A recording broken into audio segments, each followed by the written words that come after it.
হাসরের ময়দানে কত কাতার মানুষ হবে গো। নবী বলেন আয়েশা, হাসরের ময়দানে মানুষ 120 কাতার মানুষ হবে। কয় কাতার?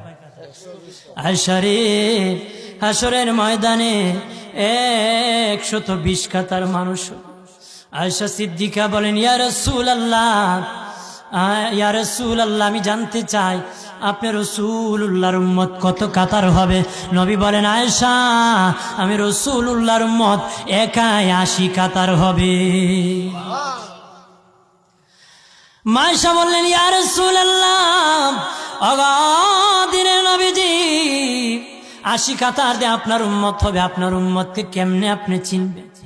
নবী বলেন আয়েশা রে, আমার উম্মতকে 3টা পরিচয় আমি চিনব। 1 নম্বর পরিচয়, আমার উম্মতের কপাল থেকে নূর চমকাবে, নূর চমকাবে। নবী বলে বাবা সাহাবীরাম, অসংখ্য ঘোড়ার মধ্যে যদি কিছু চান কপাল্লা ঘোড়া হয়, এইগুলা চিনতে বড় সহজ হয়।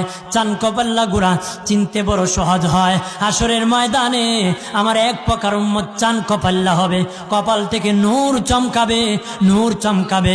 তখন আমি বুঝতে পারবো নূর চমকেওয়ালা তারা সবাই আমি রাসূলুল্লাহর উম্মত।